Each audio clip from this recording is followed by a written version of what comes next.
بسم اللہ الرحمن الرحیم وَلَقَدْ يَسَّرْنَا الْقُرْآنَ لِلذِّكْرِ فَهَلْ مِن مُدَّكِرٍ۔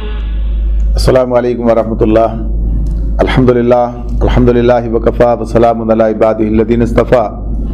اما بعد فاعوذ باللہ من الشیطان الرجیم، بسم اللہ الرحمن الرحیم۔ سبح للہ ما فی السماوات وما فی الارض وہو العزیز الحکیم۔ سورہ صف کا آغاز ہو رہا ہے۔ سورہ صف مدنی سورت ہے اور اس کے زمانہ نزول کی بات یہ ہے کہ جنگ غزوہ احد کے بعد یعنی اس سے متصل زمانے میں نازل ہوئی ہے، کیونکہ اس میں جو مضمون سامنے آتا ہے وہ اسی بات کی طرف اشارہ کرتا ہے۔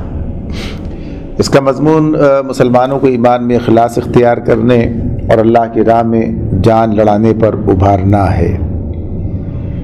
اس میں ضعیف الایمان مسلمانوں کو بھی مخاطب کیا گیا ہے، ان لوگوں کو بھی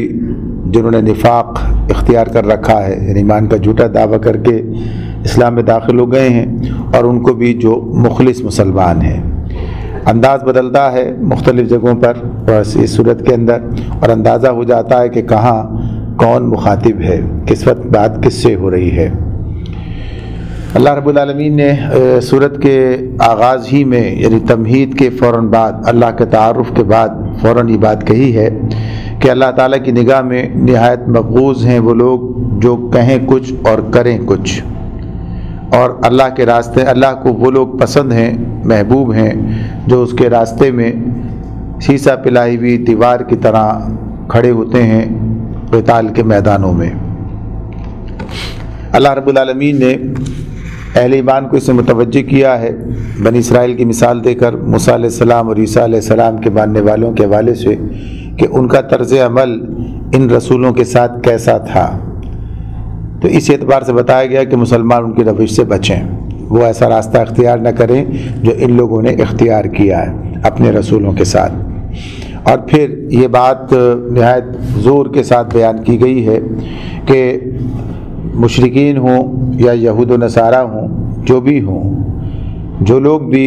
اس دین کو مٹانا چاہتے ہیں وہ یہ بات اچھی طرح سن لیں کہ اس اللہ کے نور کو، اس دین کو مٹانے کی جتنی کوشش بھی کر لی جائے یہ کام نہیں ہوگا، بلکہ اللہ تعالیٰ اس نور کو مکمل کر کے رہے گا، یعنی یہ دین دنیا کے اندر پھیل کر رہے گا۔ اور پھر اللہ تعالیٰ نے اہل ایمان کو بتایا ہے کہ کامیابی کا راستہ کیا ہے۔ آخری رکوع پھر اسی مضمون کا ہے، اور پھر اسی میں یہ بات بھی ہے کہ اللہ کے مددگار بنو، یعنی اس کام کے لیے تیار ہو جاؤ کہ جو دنیا کے اندر سب سے بلند ترین کام ہے، جس کے لیے اللہ تعالیٰ نے یہ اس کے کرنے والوں کو یہ اعزاز بخشا ہے کہ انہیں اپنا مددگار قرار دیا ہے۔ سارے مضامین اس صورت میں ہمارے سامنے آتے ہیں۔ سبح للہ ما فی السماوات وما فی الارض وہو العزیز الحکیم۔ اللہ کی تسبیح کی ہے ہر اس چیز نے جو آسمانوں اور زمین میں ہے، اور وہ غالب اور حکیم ہے۔ یہ آیت کئی مرتبہ ہمارے سامنے گزری پچھلی آیات صورتوں کے اندر، یعنی تسبیح کی بات اور اللہ رب العالمین کے غلبے اور اس کی حکمت کی بات۔ یعنی یہ مسبحات کے حوالے سے بات ہوئی تھی پہلے کہ وہ صورتیں جو مسبحات کہلاتی ہیں جن کا آغاز ہی اس طرح اس آیت سے یعنی جملوں کے ساتھ میں ہوتا ہے۔ تو یہاں بھی یہ اس صورت کی تمہید ہے کہ اس میں یہ بات بتا دی گئی ہے کہ یہ بات اللہ کس کی طرف سے، جو بات آگے آ رہی ہے یہ اس رب حمید اور حکیم و حمید کی طرف سے ہے کہ جو ہر چیز پر غلبہ رکھتا ہے، اور وہ جب تمہیں کوئی بات کہتا ہے تو پھر وہ اس کے خلاف جانے والوں کو پکڑتا بھی ہے، اور جو اس پر عمل پیرا ہوں انہیں انعام سے نوازتا بھی ہے۔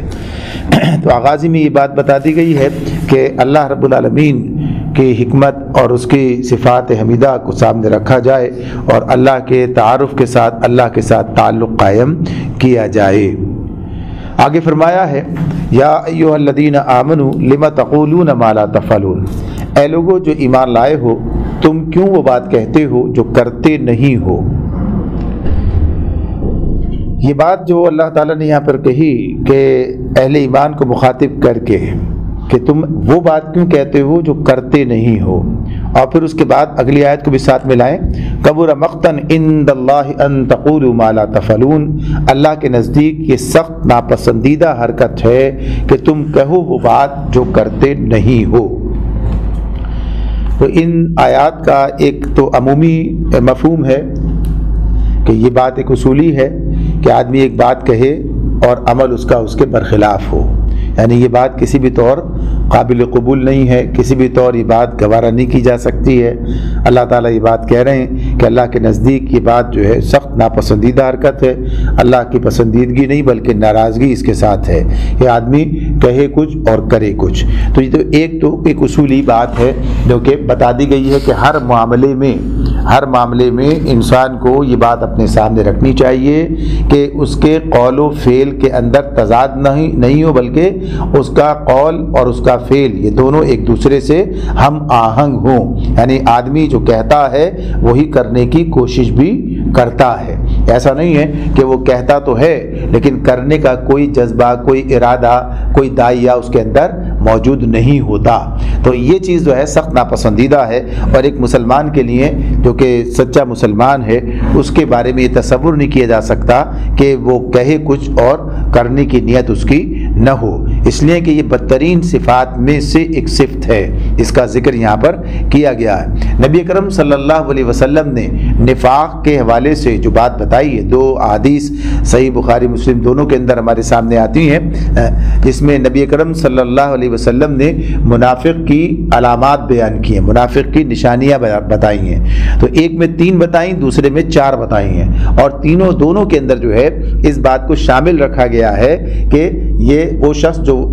بات کرے تو جھوٹ بولے. تو 4 والی کو سامنے رکھیے، 3 والی اس کے اندر شامل ہو جاتی ہے کہ 4 صفتیں ایسی ہیں. نبی کرم صلی اللہ علیہ وسلم کا ارشاد ہے کہ 4 صفتیں ایسی ہیں کہ جس شخص میں وہ چاروں پائی جائیں وہ خالص منافق ہے، اور جس میں کوئی ایک صفت ان میں سے پائی جائے اس کے اندر نفاق کی ایک خصلت ہے جب تک کہ وہ اسے چھوڑ نہ دے. اور وہ کیا ہیں؟ پہلی بات بتائی یہ کہ جب امانت اس کے سپرد کی جائے تو اس میں خیانت کرے. دوسری بات کہ جب بولے تو جھوٹ بولے.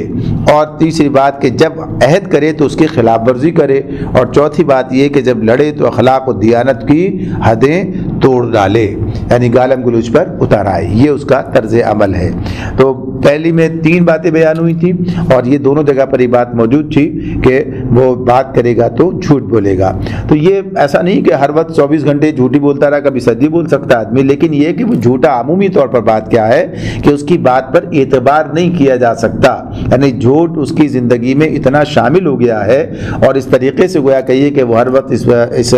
عمل سے گزرتا ہے کہ ایک جھوٹا قرار پاتا ہے. تو غرض یہ کہ ایک مومن مسلم کا معاملہ یہ ہے کہ وہ جھوٹ سے اپنے آپ کو بچائے گا. تو اس معاملے میں یہ اللہ رب العالمین نے بات بتا دی ہے کہ اللہ تعالیٰ کے نزدیک کوئی شخص بھی ایسا جو کہ ایک بات کہے اور پھر اس کے بعد جو ہے وہ اس پر عمل کرنے کا کوئی ارادہ نہ رکھتا ہو، یعنی جھوٹ بات کہے، تو یہ چیز ناپسندیدہ. یہ الگ بات ہے کہ آدمی ایک بات کہتا ہے اور کرنے کی کوشش کرتا ہے، کر نہیں پاتا ہے، یعنی معاملہ مختلف ہے اور یہ کبھی کبھار ہو سکتا ہے. ایسا نہیں کہ ہمیشہ ایسا ہی ہوا کرے گا. ایک آدمی کے طرز عمل میں سے یہ بات پتہ چل سکتی ہے کہ کبھی یہ مجبوری ہے یا اس کی ایک مستقل عادت ہے. تو عادت کی بات ہو رہی ہے یہاں پر کہ کوئی اس طرح کی عادت جو ہے انسان کے اندر ہو. پھر اسی کے ساتھ ساتھ اب اس کا ایک دوسرا پہلو، ایک تو یہ بات ہو گئی کہ ایک عمومی پہلو ہے جو ہر حوالے سے ہر آدمی کے لیے ہے، لیکن اس کی شان نزول کے حوالے سے جو بات کہی گئی کہ اس کی شان نزول کیا ہے، یعنی یہ آیات جو نازل ہوئی ہیں اس کی اگلی آیت جب اس کا شان نزول متعین کر رہی ہے،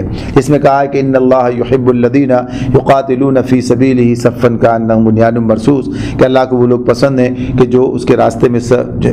یعنی سب بستہ ہو کر لڑتے ہیں. تو یہاں پر جو ہے یہ کہ اس سے اس کا تعلق ہے، اس آیت پہ تو بات بعد میں کرتے ہیں، تو اس کا اس سے تعلق ہے. تو یہ بات پتہ چلتی ہے کہ یہاں جن لوگوں کے بارے میں بات ہو رہی ہے ان کا معاملہ ہے کہ انہیں ملامت کی جا رہی ہے کہ جو اسلام کے لیے سرفروشی اور جاں بازی کے بڑے بڑے وعدے اور دعوے کر رہے تھے، مگر جب آزمائش کا وقت آیا تو بھاگ نکلتے. یعنی یہ ان کی کیفیت تھی. ضعیف الایمان لوگوں کی اس کمزوری پر اللہ تعالیٰ تعالیٰ نے قرآن مجید میں متعدد مقامات پر گرفت کی ہے۔ سورہ نساء میں بھی یہ مضمون آیا ہے کہ جب ان سے کہا گیا، جب پہلے کہا تھا نماز قائم کرو، زکوٰۃ دو، جب ان سے کہا گیا اور کہا گیا تو ہاتھ روکے رکھو، لیکن اب جب کہ قتال کا حکم آ گیا تو اب وہ کہتے ہیں کہ یہ کیوں آ گیا، یعنی اس معاملے میں جو ہے پھر وہ کمزوری دکھا رہے ہیں، اور کیفیت ان کی یہ ہے کہ گویا وہ موت کو اپنے سامنے پا رہے ہیں اور کہتے ہیں کیوں نہ بھی ہم سے یہ حکم روک لیا گیا۔ تو یہ کیفیت جو ہے یہ بہرحال موجود تھی کہیں کسی درجے میں بھی، تو اس بات کو جو ہے پسند نہیں کیا گیا۔ اور یہ بھی کہا گیا اس کے معاملے میں کہ لوگوں نے یہ بھی کہا، سورہ محمد کے اندر یہ ذکر ہمارے سامنے آ جاتا ہے کہ کہا گیا کہ جو لوگ ایمان لائے، فرمایا اللہ تعالیٰ نے کہ جو لوگ ایمان لائے ہیں وہ کہہ رہے تھے کہ کوئی ایسی صورت کیوں نازل نہیں ہوتی جس میں جنگ کا حکم دیا جائے، اور جب ایک محکم صورت نازل ہو گئی جس میں جنگ کا ذکر تھا تو تم نے دیکھا کہ جن کے دلوں میں بیماری تھی وہ تمہاری طرف اس طرح دیکھ رہے ہیں جیسے ان پر موت چھا گئی ہو، جیسے کسی پر موت چھا گئی ہو۔ تو یہ بات یہاں پر واضح کی گئی سورہ محمد کی اس آیت میں کہ پہلے کہہ رہے تھے کہ کوئی ایسی صورت کیوں نازل نہیں ہوتی، یعنی جب مشکلات یہ یعنی ظلم اور ستم کے معاملات تھے تو اس وقت کہتے تھے اگر ایسا ہو جائے تو ہمیں تو ہاتھ روکنے کا حکم ہے، ہم پر جو ہے ہمیں جواب دینے کی ابھی اجازت نہیں ہے، اگر ایسی کوئی اجازت ہمیں ملے تو ہم ایسا کر دیں اور اس طرح کر دیں، یعنی اس طرح کے دعوے۔ اور یہ دعوے کیا تھے؟ یہ صرف لفاظی تھی، یہ مخلص اہل ایمان کی بات قطعاً نہیں ہے، بلکہ یہ بات انہی لوگوں کی ہے کہ جو صرف زبان کے غازی تھے اور اس طرح کی باتیں کیا کرتے تھے، ورنہ ایک مسلم جو ہے اس کا معاملہ مخلص جو ہے وہ سوچ سمجھ کے بات کرتا ہے اور ہر معاملے کو دیکھتا ہے اور اللہ کی رضا کے ساتھ جو ہے وابستہ رہتا ہے۔ تو غزوہ احد کے موقع پر یہ کمزوری خاص طور پر سامنے آ گئی، یعنی 300 آدمی چلے گئے تھے، نبی اکرم صلی اللہ علیہ وسلم کا ساتھ چھوڑ کے چلے گئے تھے۔ تو یہ کیفیت کیا ہے؟ حالانکہ انہی کا معاملہ یہ تھا کہ کہتے تھے کہ جب ایسا ہوگا تو ہم اللہ کے رسول کا ساتھ دیں گے، ان کے ساتھ نکلیں گے، کبھی نہیں چھوڑیں گے، لیکن جب وقت آیا تو پتہ چلا کہ احد کے میدان میں ایک کثیر تعداد جو ہے 300 افراد کی بات کم نہیں ہوتی ہے کہ وہ لوگ جو ہیں نبی اکرم صلی اللہ علیہ وسلم کا ساتھ چھوڑ کر عبداللہ بن ابی کے ساتھ چلے گئے، یعنی وجہ کوئی بھی انہیں کسی بھی طرح سے دھوکہ دیا گیا جو بھی، لیکن رسول کے مقابلے کی بات تھی، اس کے مقابلے کو پر انہوں نے اس کو ترجیح دے دی۔ تو بہرحال یہ معاملہ جو ہے اس اعتبار سے قابل گرفت ہے، سخت ترین گرفت اس پر ہے کہ آدمی کہتا ہے پھر کرتا نہیں ہے جب وقت آ جاتا ہے۔ پھر اسی کے اندر ایک اور بات ابن عباس رضی اللہ تعالیٰ عنہ کہتے ہیں کہ جہاد فرض ہونے سے پہلے مسلمانوں میں کچھ لوگ تھے جو کہتے تھے کاش ہمیں وہ عمل معلوم ہو جائے جو اللہ کو سب سے زیادہ محبوب ہے تو ہم وہی کریں، مگر جب بتایا گیا کہ وہ عمل جہاد ہے تو ان پر اپنی اس بات کو پورا کرنا بہت شاق ہو گیا۔ یعنی یہ جو کیفیت تھی ان کی، تو ظاہر ہے کہ پہلے پوچھ رہے تھے اور جب بات آئے گئی سامنے کہ یہ کام ہے، یہ عمل ہے، تو پھر جو ہے وہ پیچھے ہٹنے لگے، پھر ان کے اندر جو ہے جو کہا تھا اس کے مطابق عمل کے لیے تیار نہیں تھے۔ تو غرض یہ کہ یہاں پر توجہ یہ دلائی گئی ہے، بتایا یہ گیا ہے کہ آدمی دعوے کرتے ہوئے سوچے سمجھے۔ ایک تو عمومی بات تھی، اس کا ذکر پہلے ہو گیا کہ بات کرے تو سچی کرے، پکی کرے، پختہ کرے، سوچ سمجھ کے بات کرے، اور کبھی ایسا معاملہ نہیں ہونا چاہیے کہ آدمی کا ارادہ نہ ہو کسی کام میں کرنے کا اور وہ کہے اسی کا نام جھوٹ ہے۔ تو اور دوسری بات یہ ہو گئی کہ آدمی بلند باغ دعوے کر دیتا ہے لیکن اس کو اپنے آپ کو نہ تولتا ہے، نہ ناپتا ہے، نہ سوچتا ہے کہ کیا یہ اس کے لیے ممکن ہے، کیا اس مقام پر کھڑا ہے، اور جب وقت آئے تو پتہ چلتا ہے کہ وہ دعوے جو ہیں وہ صرف دعوے ہی تھے اور وہ جو ہے اس معاملے میں آگے بڑھنے کے لیے تیار نہیں ہے، یا ان کے اندر وہ ہمت اور صلاحیت اور جرت جو ہے نہیں پائی جاتی ہے۔ تو اس سے اس پر جو ہے گرفت کی گئی ہے۔ اب اس کا مطلب یہ قطعاً نہیں ہے کہ آدمی اس معاملے میں، یعنی اب جیسے یہ بات آئی کہ محبوب عمل کی بات کہی جائے کہ وہ تلاش کر رہے تھے، جہاد کی بات تھی، یا یہ کہ اللہ کے رسول صلی اللہ علیہ وسلم کا ساتھ دینے کی بات تھی، اب وہ جو ہے موقع آیا تو پیچھے ہٹ گئے، تو لہٰذا ان کا کہنا جو تھا وہی غلط تھا۔ تو یہ معاملہ اس اعتبار سے ہے کہ آدمی جو کہے وہ کرے، اس پر عمل کرے، یعنی صحیح بات کہہ کر اس پر عمل کرنا، یہ مطالبہ یہ نہیں کہ پھر آدمی کہنا بھی چھوڑ دے، یہ بات نہیں ہو رہی کہ نہ کرے نہ کہے۔ بہرحال یہ بات اپنی جگہ اس اعتبار سے تو رہے گی اس آدمی کے مقابلے میں جو کہتا کچھ ہے کرتا کچھ ہے، لیکن ایک آدمی کہے کہ اچھا بھائی ہم کر تو نہیں سکتے لہذا ہم نے کہنا بھی چھوڑ دیا، اب ہم پیچھے ہٹ گئے، تو مطالبہ یہ نہیں ہے کہ کہا نہ جائے، بلکہ مطالبہ یہ ہے کہ واقعی اللہ کے راستے میں نکلنے کی بات کہنی چاہیے اور پھر نکلنا بھی چاہیے۔ یعنی آدمی صحیح بات ایک کہے اللہ کے دین کے لیے، ایک وعدہ کرے، بات کرے اور پھر پیچھے ہٹ جائے، یہ بات درست نہیں ہے۔ تو اسے آگے بڑھنا چاہیے۔ تو یہاں پر اس سے مراد یہی ہے کہ آدمی دین کے معاملے میں اللہ کی طرف سے جو اس کے مطالبات ہیں اور اس کا دین جس وقت جو تقاضا کرتا ہے تو آدمی اس پر آگے بڑھنے کی بات کرے۔ تو یہ اس کے بارے میں اللہ رب العالمین نے کہا ہے کہ یہ سے زیادہ بڑی بات ہے آدمی کہے اور دعوے کرے اور جب وقت آئے تو پیچھے ہٹ جائے۔ فرمایا ان اللہ یحب الذین یقاتلون فی سبیلہ صفا یقاتلون فی سبیلہ صفا کأنہم بنیان مرصوص۔ اللہ کو تو پسند وہ لوگ ہیں جو اس کی راہ میں اس طرح صف بستہ ہو کر لڑتے ہیں گویا کہ وہ ایک سیسا پلائی ہوئی دیوار ہیں۔ یہ کیفیت بتائی ہے، یعنی قتال کے میدان میں جمنا، ڈٹنا اور جم کر ڈٹ کر مقابلہ کرنا، یعنی یہ ایک مومنین کی صفات ہے اور اللہ تعالیٰ اس کو پسندیدگی کی سند عطا فرما رہے ہیں کہ اللہ کو وہ لوگ پسند ہیں۔ اس کا مطلب یہی ہوا کہ کرنا ہے، ایسا کہنا ہے اور کرنا بھی ہے، دونوں باتیں اس کی ہیں کہ آدمی پیچھے نہ ہٹ جائے۔ تو اللہ کی خوشنودی سے سرفراز ہونے کے لیے ضروری ہے کہ آدمی اللہ کے راستے میں جان لڑانے اور خطرے سہنے کے لیے تیار ہو۔ اللہ رب العالمین یہ بات کہتے ہیں قرآن مجید میں۔ اب یہاں پر دو باتیں ہمارے سامنے آ جاتی ہیں۔ ایک بات تو یہ آتی ہے کہ قتال کے میدان میں کھڑے ہونا، قتال کا مرحلہ آ جائے تو قتال سے پیچھے نہ ہٹنا، ایک بات تو یہ ہو گئی۔ دوسری بات اس کے اندر یہ آتی ہے کہ یہ لڑائی کیسی ہونی چاہیے، منظم ہونی چاہیے، یعنی اس کے اندر نظم و ضبط کی بات۔ تو کہا اللہ تعالیٰ نے بنیان مرصوص، ویسے تو بحیثیت مجموعی ہر حال میں امت مسلمہ کو ایسا ہی ہونا چاہیے، یعنی امت کا معاملہ جو ہے یہ اللہ کے دین کے لیے جو لوگ نکلتے ہیں اور ایمان لانے والوں کی بات جو ہے وہ ایسی ہونی چاہیے کہ وہ آپس میں اسی طرح سے ہوں، یہ بنیان مرصوص ہوں، سیسا پلائی ہوئی دیوار کی مانند ہوں، یہ ان کی کیفیت ہونی چاہیے۔ نبی کرم صلی اللہ علیہ وسلم نے مثالیں دی ہیں، بتایا ہے ایک جسم کی مانند، کہا کہ امت کیا ہے، ایک جسم کی مانند ہے۔ تو جسم کیا ہے، یکجا ہوتا ہے، یعنی اس کے اندر اس کے تقسیم نہیں ہوتا ہے، اس کے اندر بدنظمی نہیں ہوتی ہے۔ تو یہ بہرحال دو چیزیں اس میں آتی ہیں ہمارے سامنے۔ تو پہلی بات اس کے اندر اللہ تعالیٰ کہتے ہیں یقاتلون فی سبیلہ، کہ قتال کریں اس کے راستے میں۔ کس کے راستے میں؟ اللہ کے راستے میں، یعنی سبیل اللہ کی بات ہے یہ، یعنی یہ کیا ہے، قتال فی سبیل اللہ کی بات ہے۔ ایک مسلم کا یہ عمل، یعنی قتال جو ہے، اس کی لڑائی جو ہے وہ اللہ کے دین کی سربلندی کے لیے ہوتی ہے، اللہ کی رضا کے لیے ہوتی ہے، یعنی جہاں اللہ تعالیٰ پسند کرتا ہے، اللہ تعالیٰ کی یہ گویا کہ حکم ہوتا ہے یا اس کی رضا ہوتی ہے کہ ہاں اس وقت جو ہے کافروں سے، دشمنوں سے مقابلہ کیا جائے قتال کے میدان میں، تو یہ جو ہے فی سبیل اللہ کی بات ہے، یعنی قتال فی سبیل اللہ ہے۔ مسلمان کی لڑائی اس کے علاوہ نہیں ہوتی ہے، فی سبیل الطاغوت کا معاملہ نہیں ہے۔ سبیل اللہ کا مطلب کیا ہوتا ہے کہ آدمی اللہ کے دین کے غلبے کے لیے لڑے گا۔ اور جب کبھی کوئی اور مرحلے ایسے آتے ہیں وہ بھی اسی میں شمار ہوتے ہیں، جب آدمی درست ہوتا ہے، صحیح جگہ پر ہوتا ہے، چاہے وہ اپنی مدافعت کا معاملہ آ جائے، چاہے وہ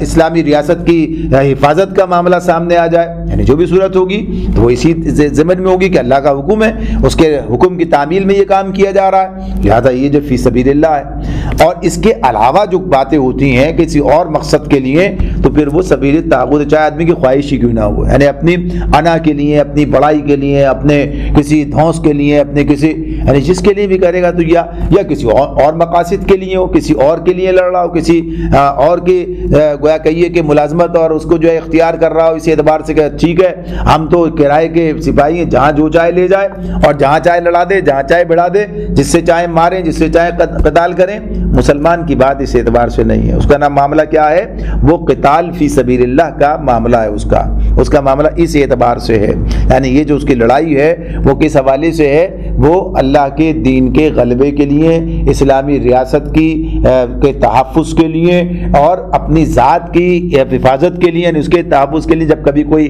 ایسا معاملہ سامنے آ جائے کہ کوئی اس کی جان کے درپے ہو، اس کے مال کے درپے ہو، اس کی حفاظت بھی اس کی ذمہ داری کے اندر آ جاتی ہے اور اس کے لیے لڑتا ہے، تو اس کو بھی فی سبیل اللہ ہی کہا جائے گا، یعنی یہ کہ اللہ کے حکم کے تحت ہے۔ اللہ کے رسول نے کہا ہے کہ اگر کوئی شخص اپنی جان مال کی حفاظت کے اندر جو ہے وہ مارا جائے، یعنی کوئی اس کی ساتھ ظلم اور زیادتی ہو رہی ہو، تو اس کو بھی جو ہے اسی زمرے کے اندر رکھا جائے گا۔ تو نبی کرم صلی اللہ علیہ وسلم کے ارشادات اور قرآن مجید یہ بات کہتا ہے ہمارے سامنے کہ اللہ رب العالمین یہ بات پسند کرتے ہیں کہ اللہ کی راہ میں لڑے، ایسی لڑائی جو کہ فی سبیل اللہ کی تعریف میں آتی ہو۔ پھر دوسری بات جو اس کے اندر آ گئی ہے وہ کیا ہے؟ دوسری بات یہ کہ منظم، یعنی سیسا پلائی ہوئی دیوار، یعنی ان کی جماعت کو، اجتماعیت کو دیکھ کے معلوم ہو کہ یہ کس قسم کے لوگ ہیں۔ تو یہ جو اس کی صفت بیان ہوئی ہے یہ خود اپنی جگہ بڑی اہمیت کی حامل ہے۔ تو اس میں جو چیز ہمارے سامنے رکھی گئی ہے کہ یہ چیز کیسے حاصل ہو، یعنی یہ چیز حاصل ہونا کہ آدمی اس معاملے میں کہ سیسا پلائی ہوئی دیوار بن کر اپنے مقصد کے لیے لڑے، تو یہ کیسے صفت اس کو حاصل ہوگی؟ تو اس کے لیے کچھ اور خصوصیات ہونی چاہیے۔ سب سے پہلی بات یہ کہ ایک دوسرے کے خلوص پر اعتماد، یعنی جب آپس میں لوگ ایک دوسرے کے خلوص پر اعتماد کرتے ہوں گے تبھی جو ہے وہ ایک دوسرے سے وابستہ ہوں گے، یعنی ان کے اغراض، ان کے مقاصد جو ہیں وہ اس میں اخلاص ہو، وہ ناپاک نہ ہو۔ تو اس میں جنگ جیسی سخت آزمائش جو ہے وہ کسی کا کھوٹ چھپا نہیں رہنے دیتی، اور اعتماد ختم ہو جائے تو فوج کے افراد ایک دوسرے پر بھروسہ کرنے کے بجائے الٹا ایک دوسرے پر شک کرنے لگتے ہیں۔ یعنی وہ چاہیے آدمی کو، یہ اجتماعیت کا اصول ہے، چاہے لڑائی کے اندر ہو، اس کے بغیر بھی ہو۔ پھر اخلاق کا ایک بلند معیار، جس سے اگر فوج یا اس کے اندر جو مختلف مراتب کے لوگ ہیں ان کے دلوں میں اس وقت ہی ایک دوسرے کی محبت پیدا ہو سکتی ہے جبکہ وہ اخلاص کے ساتھ میں اخلاق کے ایک بلند معیار پر موجود ہوں۔ اگر اخلاق کے بلند معیار سے گر جائیں تو پھر جو ہے وہ عقیدت اور محبت کا سفر طے نہیں ہو سکتا ہے۔ اپنے مقصد کا ایسا عشق اور اسے حاصل کرنے کا ایسا پختہ عزم جو پوری فوج میں سرفروشی و جانبازی کیا ناقابل تسخیر جذبہ پیدا کر دے اور وہ میدان جنگ میں واقعی سیسا پلائی ہوئی دیوار کی طرح ڈٹ جائیں۔ یہ بنیادیں ہیں۔ تفہیم القرآن میں مولانا نے اس کو بڑے تفصیل کے ساتھ لکھا ہے کہ یہی بنیادیں تھیں جن پر نبی صلی اللہ علیہ وسلم کی قیادت میں ایک زبردست عسکری تنظیم اٹھی، جس سے ٹکرا کر بڑی بڑی قوتیں پاش ہو گئیں اور صدیوں تک دنیا کی کوئی طاقت اس کے سامنے نہ ٹھہر سکی۔ تو یہ بہرحال درکار ہے، یہ چیز جو بتائی گئی ہے کہ یہ اس طرح سے مسلمان کا حال ہونا چاہیے۔ پھر فرمایا وَإِذْ قَالَ مُوسَىٰ لِقَوْمِهِ يَا قَوْمِ لِمَ تُؤْذُونَنِي وَقَدْ تَعْلَمُونَ أَنِّي رَسُولُ اللَّهِ إِلَيْكُمْ فَلَمَّا زَاغُوا وَزَاغَ اللَّهُ قُلُوبَهُمْ وَاللَّهُ لَا يَهْدِي الْقَوْمَ الْفَاسِقِينَ۔ اور یاد کرو موسیٰ کی وہ بات جو اس نے اپنی قوم سے کہی تھی کہ اے میری قوم کے لوگوں، تم کیوں مجھے اذیت دیتے ہو حالانکہ تم خوب جانتے ہو کہ میں تمہاری طرف اللہ کا بھیجا ہوا رسول ہوں۔ پھر جب انہوں نے ٹیڑھ اختیار کی تو اللہ نے ان کے دل ٹیڑھے کر دیے۔ اللہ فاسقوں کو ہدایت نہیں دیتا۔ یہ بات جو اس کے اندر اب یہ دو آیات ہیں، جس میں ایک موسیٰ علیہ السلام کے والے سے بات ہو رہی ہے، اگلی میں عیسیٰ علیہ السلام کے والے سے بات ہوگی۔ تو بتایا یہ جا رہا ہے کہ بنی اسرائیل کی جو روش تھی کہ رسول کو رسول ماننے کے باوجود، رسول تسلیم کر لینے کے باوجود جو ان کا طرز عمل تھا وہ ایسا بگڑا ہوا طرز عمل تھا جس پر اللہ تعالیٰ فرما رہے ہیں کہ یعنی ان کی اس پر مذمت ہو رہی ہے کہ کیا ان کا حال تھا۔ اور اس سے بتانا کیا مقصود ہے؟ ایک تو ان کی بات کہ یہ ایسی کیفیت کے لوگ ہیں، دوسری بات کیا اہل ایمان کو کہ وہ خود اس روش سے بچیں، ایسا نہ ہو کہ اپنے رسول کے ساتھ وہ بھی اسی طرح کا کوئی معاملہ کرنے لگیں جیسا کہ بنی اسرائیل نے کیا۔ تو الحمدللہ مسلمانوں نے، صحابہ کرام نے اپنے رسول کے ساتھ میں اور ان کے بعد تک جو صورتحال ہے کہ جو عقیدت، محبت اور جو اخلاص اور ساری کا جو ثبوت دیا ہے وہ اپنی مثال آپ ہے۔ تو یہاں پر یہ بات بتائی ہے کہ اللہ تعالیٰ نے کہ انہوں نے جو ہے وہ کہہ رہے ہیں ان سے کہ وَقَدْ تَعْلَمُونَ أَنِّي رَسُولُ اللَّهِ إِلَيْكُمْ، تم جانتے ہو کہ میں تمہاری طرف اللہ کا بھیجا ہوا رسول ہوں۔ تو ظاہر ہے کہ اس سب کے بعد جو ہے پھر ان کا طرز عمل تو قرآن مجید یہ مضمون کئی مقامات پر ہمارے سامنے رکھتا ہے کہ بنی اسرائیل کا جو رویہ رہا موسیٰ علیہ السلام کے ساتھ وہ خود بیان کیا قرآن نے کس درجے کا ان کا تھا۔ یعنی جب وہ قتال کا موقع آتا ہے کہتے ہیں تو کہتے ہیں انہوں نے کہہ دیا تم جاؤ اور تمہارا رب تمہارا جا کے لڑے، ہم تو ادھر ہی بیٹھے، ہم تو نہیں جا سکتے، ہم ہی پیچھے ہٹ گئے، یعنی ہماری ہمت نہیں ہے۔ یعنی آپ نے آپ کو الگ کر لیا، ہتھیار پھینک دیے۔ تو اس کی جس رسول کی قیادت میں اتنا سفر طے کیا، وہاں سے چلے فرعون کو اللہ تعالیٰ نے جس طرح سے غرق کیا، ان کے سامنے سب کچھ ہوا، پھر پیچھے تو انہوں نے کام کیا، یعنی بت کو بچڑے کو معبود بنایا، یعنی کیا کیا کچھ نہیں کیا۔ تو اللہ رب العالمین فرماتے ہیں کہ موسیٰ علیہ السلام نے کہا ان سے تم مجھے کیوں اذیت دیتے ہو؟ جبکہ تم جانتے ہو کہ میں تمہاری طرف اللہ کا رسول ہوں۔ پھر اللہ کا وہ قانون سامنے آتا ہے، فرمایا فَلَمَّا زَاغُوا وَزَاغَ اللَّهُ قُلُوبَهُمْ وَاللَّهُ لَا يَهْدِي الْقَوْمَ الْفَاسِقِينَ۔ پھر جب انہوں نے ٹیڑھ اختیار کی تو اللہ نے ان کے دل ٹیڑھے کر دیے۔ اللہ فاسقوں کو ہدایت نہیں دیتا، یعنی جب خود وہ اس راستے پر چلنے کے لیے اصرار کرتے رہے تو اللہ نے بھی پھر ادھر ہی انہیں جانے کے لیے چھوڑ دیا۔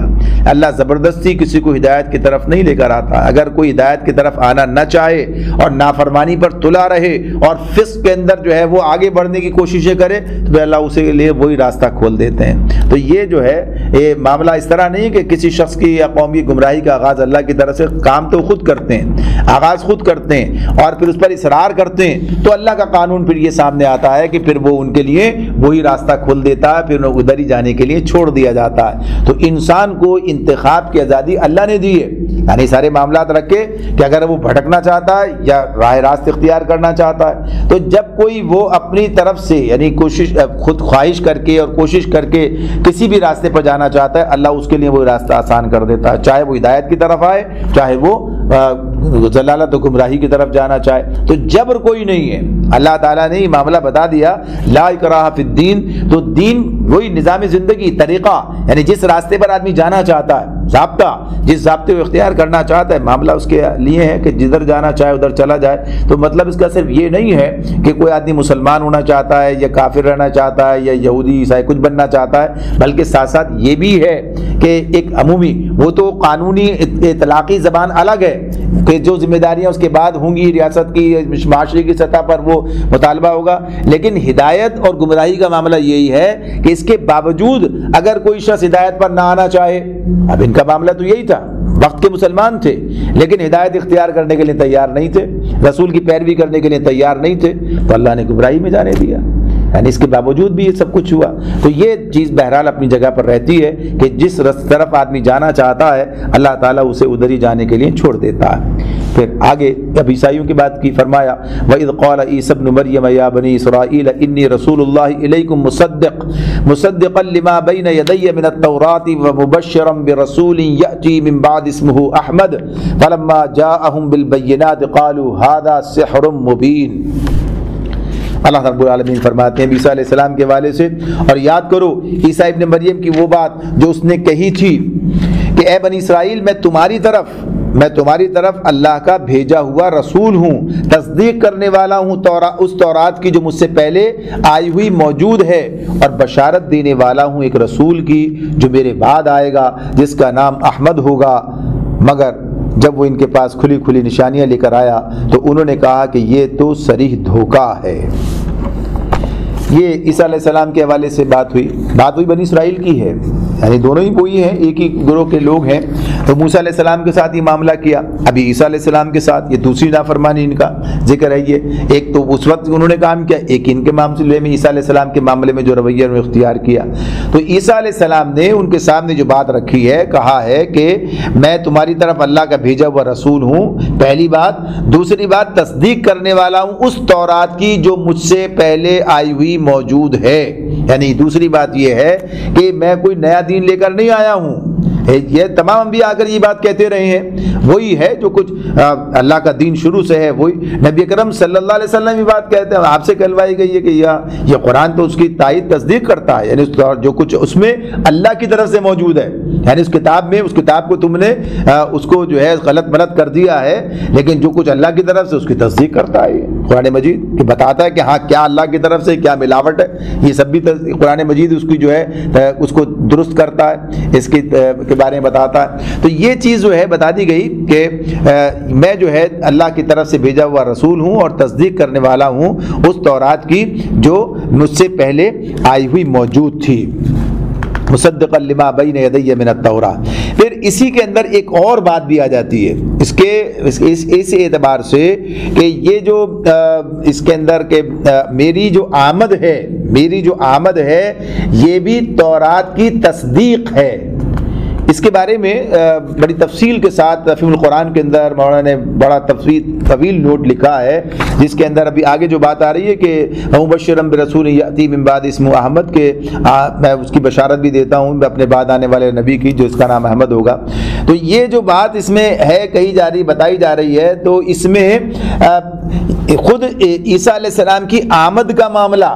یہ ان کی آمد کا یہ بھی تورات کے اندر موجود تھا، اور اس اعتبار سے یہ تھا کہ یہ اس کے منتظر، یعنی بنی اسرائیلی کتابوں کے حوالے سے تو یہ بات سامنے آتی ہے کہ وہ پوچھتے ہیں اپنے، جب آتے ہیں یحییٰ علیہ السلام کے حوالے سے بات آتی ہے کہ وہ سب ان سے جو انہوں نے مکالمہ کیا ہے تو اس میں کہا ہے کہ تو کون ہے، کیا تو وہ نبی ہے یا تو مسیح ہے، یعنی اسے وہ کہ جس کا وہ انتظار کر رہے ہیں، یعنی اس معاملے میں تو یہ چیز جو ہے خود عیسیٰ علیہ السلام اس کی بتا رہے ہیں، تصدیق کر رہے ہیں کہ میں تو وہی ہوں جس کا تمہیں انتظار تھا، یعنی معاملہ، اور میرے بعد آنے والا اس کی بھی تصدیق میں کر رہا ہوں، اس کی بشارت بھی جو ہے وہ تمہیں دے رہا ہوں کہ ایک رسول کی بشارت دے رہا ہوں کہ جو میرے بعد آئے گا جس کا نام احمد ہوگا۔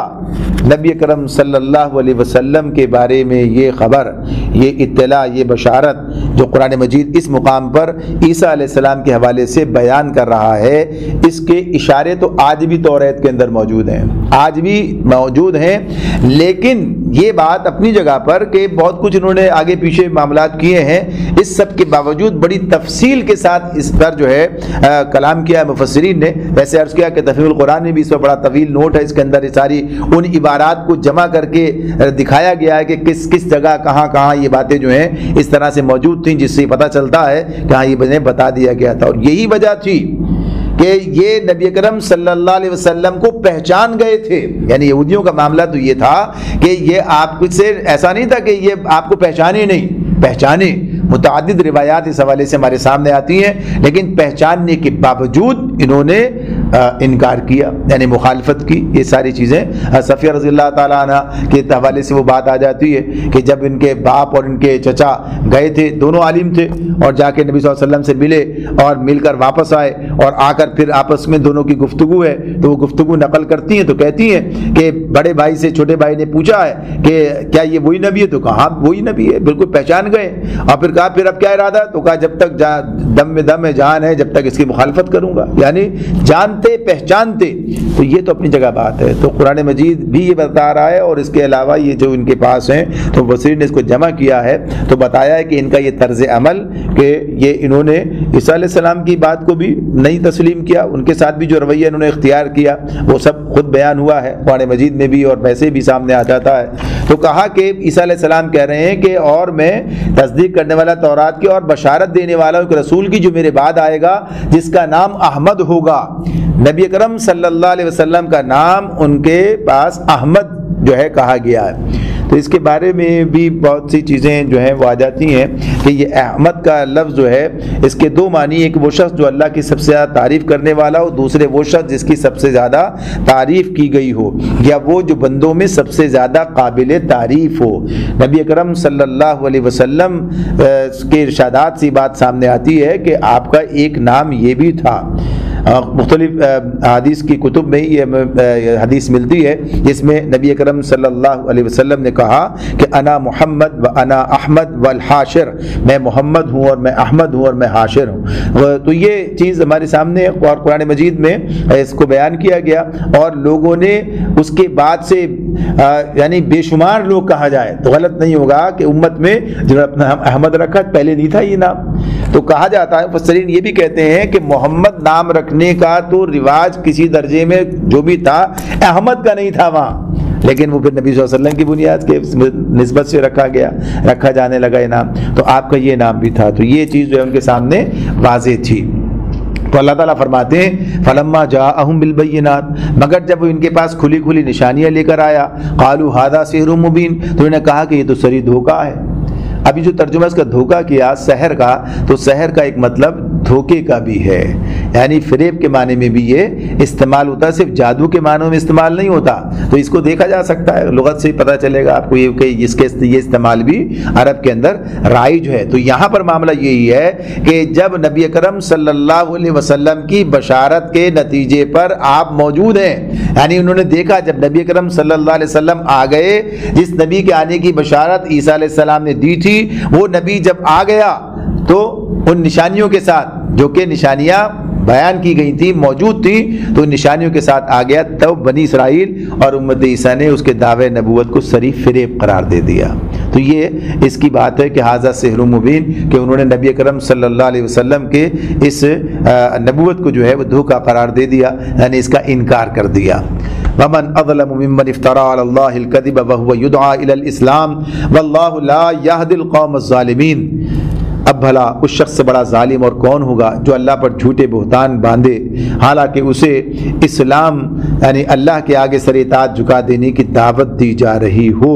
ایسے ظالموں کو اللہ ہدایت نہیں دیا کرتا۔ یعنی اب یہ جو بات اس کے اندر ہے کہ رسول کا انکار، اور کب؟ جبکہ وہ انہیں ہدایت کی طرف بلا رہا ہے، تو ان کا طرز عمل اس کے مقابلے میں کیا ہے؟ یعنی ایک تو بات یہ کہ انکار ہے، پھر کب انکار ہے؟ جبکہ وہ انہیں اسی راستے کی طرف بلا رہا ہے جس راستے کی دعوت ان کے سامنے پہلے دی جا چکی تھی اور جن کے پاس موجود بھی تھی۔ تو اس اعتبار سے اللہ تعالیٰ کہتے ہیں کہ وَهُوَ يُدْعَىٰ إِلَى الْإِسْلَامِ، وہ اسلام کی طرف بلا رہا ہے اور یہ لوگ اس کا انکار کر رہے ہیں، اسے جھوٹا قرار دے رہے ہیں، اور پھر جو ہے اللہ تعالیٰ ایسے ظالموں کو ہدایت نہیں دیا کرتا۔ یریدون لیطفئوا نور اللہ بافواہہم واللہ متم نورہ ولو کرہ الکافرون۔ یہ لوگ اپنے منہ کی پھونکوں سے اللہ کے نور کو بجھانا چاہتے ہیں، اور اللہ کا فیصلہ یہ ہے کہ اپنے نور کو پورا پھیلا کر رہے گا، خواہ کافروں کو یہ کتنا ہی ناگوار ہو، کافروں کو یہ کتنا ہی ناگوار ہو، ولو کرہ الکافرون۔ اب یہاں جو یہ بات ہے یریدون لیطفئوا نور اللہ بافواہہم، کہ یہ چاہتے ہیں کہ اللہ کے نور کو اپنے منہ کی پھونکوں سے بجھا دیں، اللہ کے نور کو بجھانا چاہتے ہیں اپنے منہ کی پھونکوں سے۔ تو یہ منہ کی پھونکوں سے مراد کیا ہے؟ یعنی ان کی جو سازشیں ہیں، ان کی جو چالیں ہیں، ان کی جو کوششیں ہیں، ان کے جو اقدامات ہیں، وہ ان کی حیثیت کس کے مقابلے میں؟ اللہ کے مقابلے میں۔ یا مقابلہ کس سے؟ اللہ کے دین کا جب کوئی مقابلہ کرتا ہے تو اللہ کا مقابلہ کرتا ہے، اللہ کے رسول کا جب کوئی مقابلہ کرتا ہے تو اللہ کا مقابلہ کرتا ہے۔ یعنی یہ جنگ اللہ اور اسی اللہ کے باغی بندے، کوئی اور نہیں، اللہ کے غلام، اللہ کے دسترس کے اندر موجود، یعنی جن کی کوئی حیثیت نہیں، کوئی مقام نہیں، کچھ بھی نہیں، وہ جب اللہ کے منہ کو آئیں اور اللہ کے مقابلے پر، اللہ کے دین کے مقابلے پر، اس کے رسول کے مقابلے پر تو آئیں، تو ان کی کیا کیفیت، کیا حیثیت باقی رہ جاتی ہے؟ تو اللہ تعالیٰ یہ بتا رہے ہیں کہ کتنی بڑی طاقت، کتنے بڑے اقدامات، کتنی بڑی کوششیں، کتنی بڑی سازشیں، جیسی جو کچھ بھی ہوں، ان کی حیثیت بالکل کس طرح جیسے منہ کی پھونک کی کوئی حیثیت نہیں ہوتی، کوئی حیثیت نہیں ہے، کچھ نہیں کیا جا سکتا کہ منہ کی پھونکوں سے کچھ کر دیا جائے، ممکن ہے۔ وہ بھی کس کا معاملہ، کس کا مقابلہ ہے؟ اللہ کے نور کا، جسے اللہ کا نور یہاں کسے کہا گیا ہے؟ اللہ کے دین کو کہا گیا ہے۔ اللہ اسے پھیلا کر رہے گا، اللہ اسے غالب کر کے رہے گا۔ واللہ متم نورہ، تو متم نوری سے مراد کیا ہے؟ یعنی اتمام، یعنی اس کا اتمام ہوگا نور، اس کے کس اعتبار سے کہ یہ غالب ہو جائے گا، پھیل جائے گا، یہ دنیا کے اندر زمین پر یہ پھیلے گا۔ تو یہ اور اگلی آیت اس کی وضاحت بھی کر رہی ہے، اگلی آیت سے بات سامنے آ رہی ہے۔ تو یہ بتا دیا گیا کہ یہ جو ان کی بات ہے، یہ جو ان کی کیفیت ہے، اس کا معاملہ کیا ہے، کوئی حیثیت نہیں ہے۔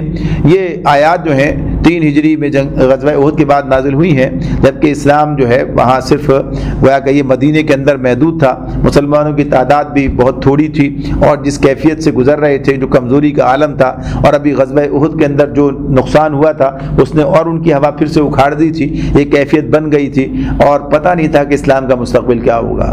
یعنی گویا یہ تو ایک ٹمٹماتا ہوا چراغ تھا، یہ کیفیت نظر آتی دنیاوی اعتبار سے، بات یہی ہے۔ انسانی نگاہیں تو اس وقت یہ دیکھ رہی تھیں کہ یہ ایک ٹمٹماتا ہوا چراغ ہے جسے بجھا دینے کے لیے بڑے زور کی آندیاں چل رہی ہیں، یہ کیسے سروائیو کرے گا، کیسے باقی رہے گا، کیسے ہی چلے گا؟ لیکن اللہ رب العالمین ہی بتا رہا تھا، اس لیے کہ اللہ ہی جانتا ہے، اللہ کو معلوم ہے اس کے ساتھ کتنی قوت ہے، وہ کتنے بے حقیقت ہیں وہ سارے اقدامات جو اس کے مقابلے میں کیے جا رہے ہیں۔ اصل معاملہ یہی ہے کہ جب اہل ایمان اللہ کے بھروسے پر اور اللہ کے ہدایات کی روشنی میں جب میدان عمل میں نکلتے ہیں تو اللہ کا لشکر بنتے ہیں، پھر اللہ کی مدد ان کے ساتھ ہوتی ہے، اس کی تائید و نصرت ہوتی ہے، اور اس کا مقابلہ کوئی نہیں کر سکتا۔ اصل مقابلہ تو اللہ کے ساتھ ہے، یہ اللہ کے ساتھ ہے، یہ تو یہ بات قرآن مجید بار بار بیان کرتا ہے۔ تو یہاں بھی یہ بات بتا دی تو اللہ کی پیشن گوئی جو ہے پوری ہو کر رہی، یعنی سامنے آ گئی یہ بات، اپنے جس وقت یہ بات کہی جا رہی تھی اس وقت تو شاید لوگ سوچتے ہوں کیا کہا جا رہا ہے، لیکن واقعہ بن کر رہا ہے یہ معاملہ۔ تو اللہ تعالیٰ فرماتے ہیں هو الذی ارسل رسولہ بالہدی ودین الحق لیظہرہ علی الدین کلہ ولو کرہ المشرکون۔ وہی تو ہے، یعنی وہی اللہ جس کا ذکر ابھی ہو رہا تھا کہ اب نور کو مکمل کر کے رہے گا، وہی تو ہے جس نے اپنے رسول کو ہدایت اور دین حق کے ساتھ بھیجا ہے تاکہ اسے پورے کے پورے دین پر غالب کر دے، خواہ مشرکین کو یہ کتنا ہی ناگوار ہو، خواہ مشرکین کو یہ کتنا ہی ناگوار ہو۔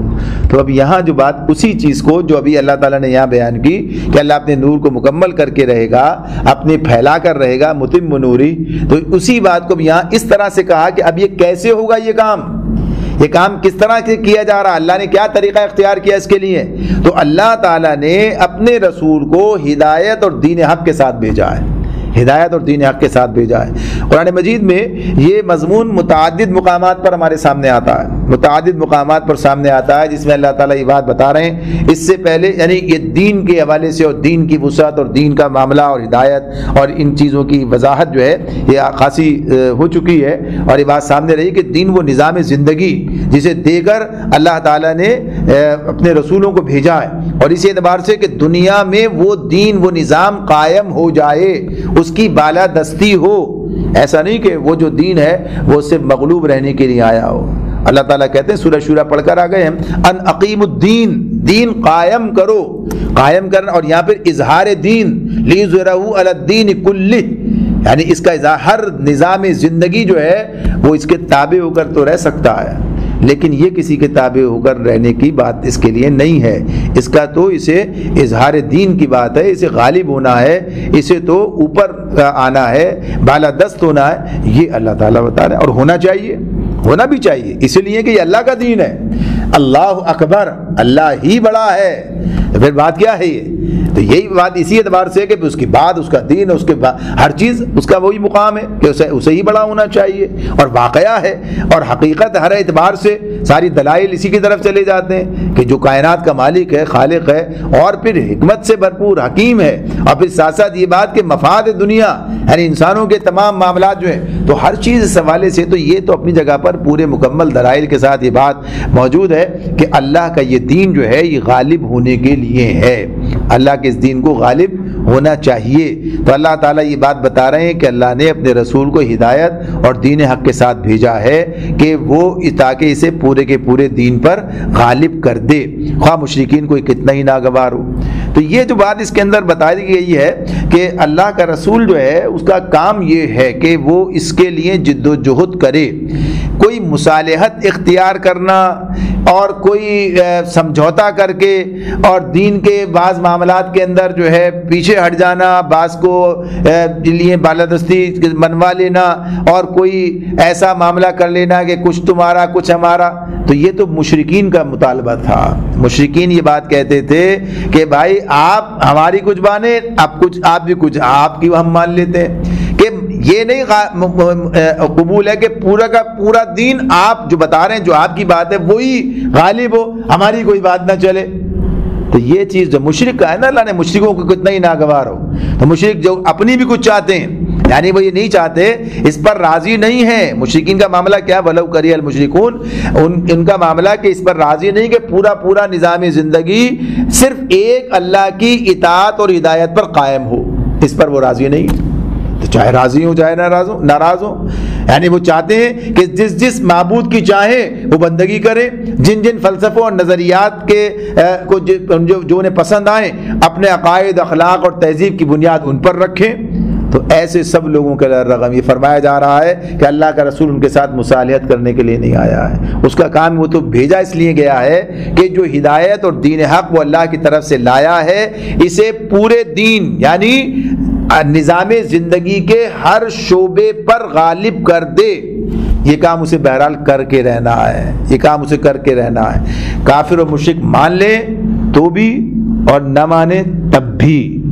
اور مزاحمت میں ایڑی چوٹی کا زور لگا دیں تب بھی، رسول کا یہ مشن ہر حالت میں پورا ہو کر رہے گا۔ اللہ رب العالمین نے سورہ توبہ میں بھی اس مضمون کو بیان کیا ہمارے سامنے، سورہ فتح میں بھی ہم اس کو پڑھ کر آئے، وہاں بھی یہ مضمون ہمارے سامنے تھا۔ اب تیسری اور آخری مرتبہ یہ اس قرآن مجید کی ترتیب میں، اس مصحف کی ترتیب میں ہمارے سامنے یہ اس مقام پر یہ آ رہا ہے کہ جہاں اللہ تعالیٰ یہ بات کہتے ہیں کہ ایسا ہوگا۔ اب اس سے پتہ کیا چلتا ہے؟ اس سے پتہ یہ چلتا ہے کہ یہ ہماری ذمہ داری ہے، اللہ کے رسول نے تو کام کیا، یعنی یہ امت کی ذمہ داری بھی ہے۔ نبی اکرم صلی اللہ علیہ وآلہ وسلم کی جد و جہد اس معنی میں بالکل آیا ہے، دو ٹوک ہے۔ آپ نے جب دعوت کے مرحلے میں تھے تب کوئی سمجھوتا نہیں کیا کہ دعوت میں کوئی کمی کر دی جائے۔ لا الہ الا اللہ کا یہ نعرہ جو بلند ہوا تھا یہ ایسے ہی رہا، ہر ایک کی الوہیت کا، حاکمیت کا، بالادستی کا انکار کیا گیا اللہ کے مقابلے میں، کہا کہ اس کے تحت آؤ۔ اور جب وہ کام مرحلہ آ گیا، عملی میدان کا معاملہ آ گیا تو ریاست اسی اصول پر قائم ہو گئی، اور پھر یہی دعوت تھی جو دنیا تک پہنچی، اور پھر یہی نظام تھا جو ہر جگہ قائم کرنے کی بات ہوئی اور قائم کیا گیا۔ تو یہ کام ختم نہیں ہو گیا، آج بھی اسی طرح سے ہے، آج بھی اسی طرح سے ہے۔ آج جبکہ دنیا میں اللہ کا دین اس طرح غالب نہیں ہے جیسا کہ محمد رسول اللہ صلی اللہ علیہ وسلم غالب کر کے گئے تھے، اور خلفائے راشدین نے اسے آگے اسی طرح سے اس کام کو آگے لے کر چلے تھے، اور وہ جو غلبہ اسلام کا زمانے تک، صدیوں تک چلتا رہا، اور وہ سارا کا سارا جو ہے وہ اس طرح اس میں تنزل کے ساتھ ساتھ اور بالآخر خلافت کے نظام کے بعد وہ سب کا سب ختم ہوا۔ تو یہ اس کو واپس اسی مقام پر لے کے جانا امت مسلمہ کی ذمہ داری ہے، اسے یہ کام کرنا ہے، اس لیے کہ اللہ تعالیٰ نے رسول کے ذریعے سے یہ کام اس امت کے حوالے کر دیا ہے۔ جیسے رسول کے حوالے تھا ایسے ہی امت کے حوالے ہے، چاہے اسے اسوہ حسنہ کی پیروی کے طور پر لے لیں، چاہے اسے اس جو شہداء علی الناس کی اس حوالے سے لیں، جو پہلو چاہیں اختیار، یعنی ایک پہلو نہیں ہے، کئی کہ امت کی طرف یہ جو منتقل ہوتا ہے کیسے، یعنی جو کام اللہ کے رسول نے کیا وہ ہمیں کرنا ہے۔ اگر کہا کہ شہادت حق کا فریضہ اس وقت مکمل ہوتا ہے جب دین غالب ہو کر پورا نقشہ سامنے آ جاتا ہے، سر کی آنکھوں سے لوگ دیکھ لیتے ہیں کہ یہ دین کیا زبردست نظام زندگی ہے اور اس کے نتائج کیا ہوتے ہیں۔ جیسے جب دین غالب ہوا اور قائم ہوا تو اذا جاء نصر اللہ والفتح کی وہ صورت ہمارے سامنے آ جاتی ہے کہ جب فتح آ گئی، لوگوں نے دیکھ لیا نصرت کو، اور پھر فوج در فوج آئے تو وہ یعنی شہادت حق کا اتمام ہوا تھا، مکمل ہو گئی تھی، بات لوگوں کے سامنے حجت پوری ہو گئی تھی، اللہ کے رسول نے یہ کام کیا۔ تو اس حوالے سے دیکھ لیں کہ شہادت حق جو ہمیں دنیا کے سامنے دے دی، شہداء علی الناس ویکون الرسول علیکم شہیدا، جیسے رسول تم پر گواہ ہوئے ایسے تمہیں دنیا پر گواہ ہونا ہے، لوگوں پر۔ تو جبھی تو کام ہوگا جب یہ کام کریں گے۔ یا ان اقیم الدین کی اس آیت کو اپنے سامنے رکھیں۔ تو بہرحال جو بھی بات رکھیں اپنے سامنے، یہ بات اپنی جگہ پر ہے کہ یہ ذمہ داری اب امت مسلمہ کی ہے کہ وہ اس دین کو غالب کرنے کی جد و جہد کرے اور اپنے آپ کو اس کے اندر لگائے اور کھپائے۔ اللہ رب العالمین ہمیں اپنی ذمہ داریوں کو سمجھنے اور ادا کرنے کی توفیق عطا فرمائے۔ وآخر دعوانا ان الحمد للہ رب العالمین۔